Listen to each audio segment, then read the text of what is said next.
Most of the time people pray for themselves and meditate for themselves.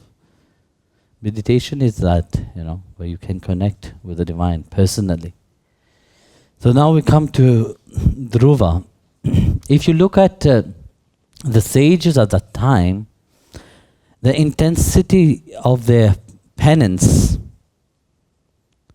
for example, now you just take Dhruva Maharaj, but you can see also Hiranyakashipu. When he was meditating, it was the same. It was shaking all the heavens, everything, no? So, what is in them? But they can shake heaven itself. This is very important to understand. In them, the two different, of course, you see, both, even Ravana, when he was meditating, Mount Kailash was shaking. But Lord Shiva had to come to him. So what makes the difference between you and them, firstly? Probably you're asking the question, why, when you are sitting in meditation, heaven is not moving? No, it's true. Sometimes you will hear people saying, I've been meditating, I've been praying for so many years, but I don't feel anything, or I don't see anything. Have you ever asked yourself this question? Often, Yes or no? I've been on the spiritual path so much, but I don't feel anything. I don't see anything. Is something wrong with me? Yes. Completely. It can't be wrong in somebody else. It had to be wrong with you. If there was something wrong outside, you will see it. And then you don't feel because there is something wrong with yourself. Whereas this great devotee of Bhagwan, there was nothing wrong with them. They had only one aim.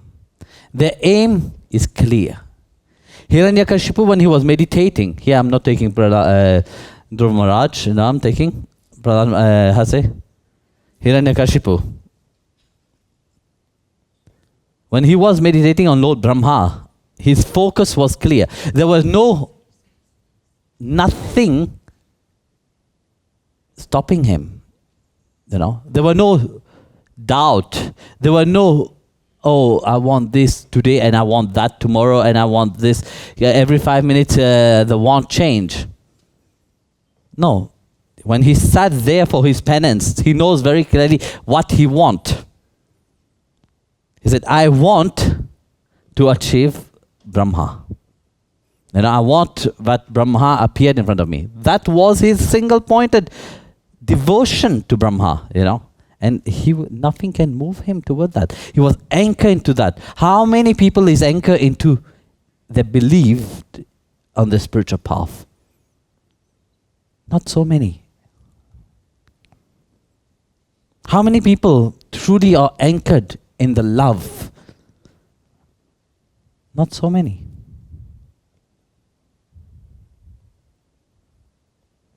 That's the difference. You see, the difference between them and the people nowadays, you see, is that your focus keeps changing. Every 5 minutes you have a new thought. That today, now I will pray God for this. 20 minutes later, it will be another thing. 1 day later, it's another thing. So today you are meditating for that. Tomorrow you are meditating on something else. And next day you are meditating for something else. It's like going shopping in the supermarket. You don't have clear focus that, yes, I want him. That's my point. That's it. Nothing else. No diversion from X, Y, Z. No, nothing from the outside can move you. Are you anchored in such concentration? No. Hiranyakashipu was a demon, but yet his focus, what he want to aim Brahma. Doesn't matter what, how long it take. How do you sit and meditate? I will meditate today on the world. Peace should be on the world. Next day you expect peace to be there. Yes? It don't happen like that.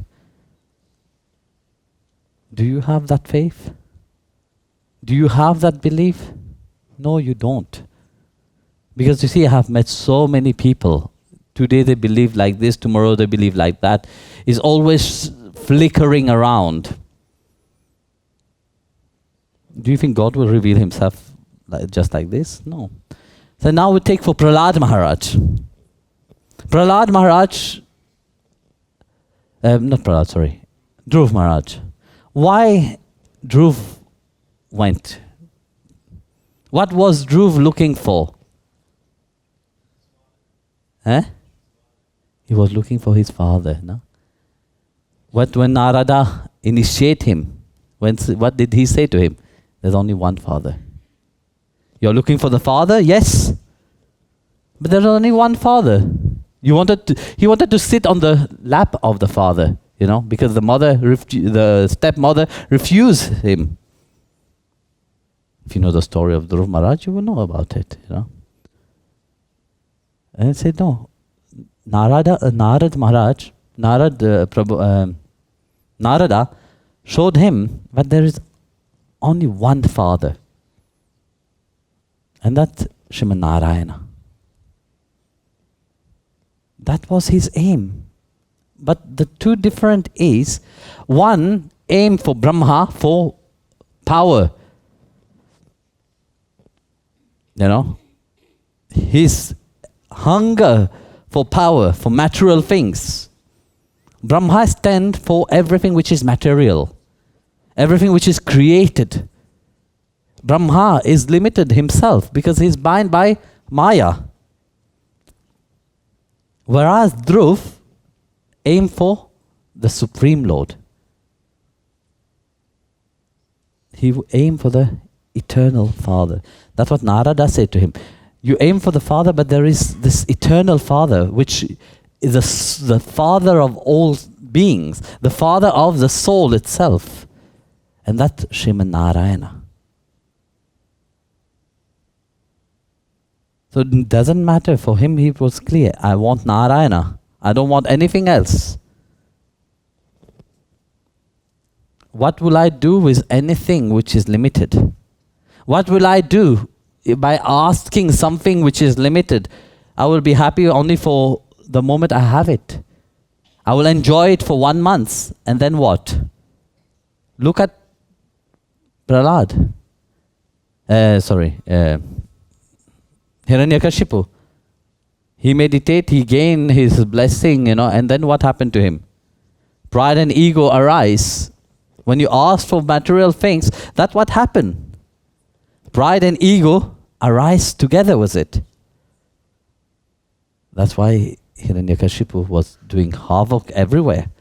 Whereas with Dhruv Maharaj,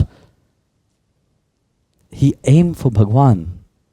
And his aim was so strong that similar to Hiranyakashipu, nothing could divert him.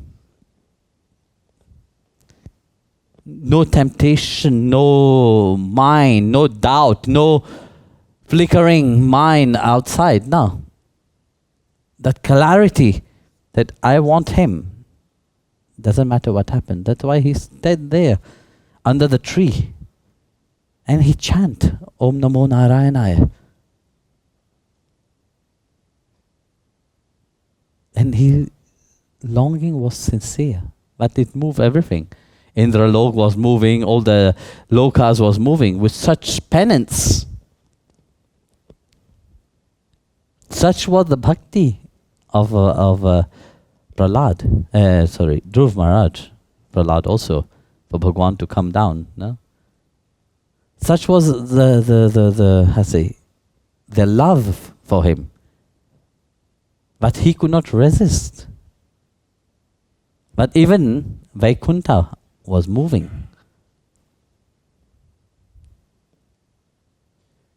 So how can one move Bhagwan? Only when there is love. Only when there is a sincerity. If the mind is full of doubt, the mind is full of craving for anything else, and then you expect God to appear in front of you. No, it doesn't happen like that. That mind must be steady and focused. That mind must fully surrender. When we talk about Sharanagati, they are fully surrender. There's nothing about them. It's only about the Lord Himself. And such is the bhakti inside of Dhruv Maharaj. The state of focus. So if there is such love, Bhagwan can be moved only by the one thing. Pure love. Nothing else. So when he said even Vaikuntha was moved, so that he can reveal himself, imagine the intensity of love which he had inside of him. Okay, Brahmalok you can do with your sadhana. But Bhagwan, higher than Brahma, Srimad Narayana, it can't be moved by just sadhana. It can be moved only when there is intense longing for him. Here I'm saying intense longing. Not just today you long for him, tomorrow you long for something else. No. By showing, you see, that when you look at how it's written in the Bhagavatam, you see, Indra tried to stop him, all the others, Deva tried to stop him. These are all temptation of the outside, But he rejected everything. I want you, I don't want anything else. That longing didn't vary. That longing didn't change. That's why Bhagwan appeared to him.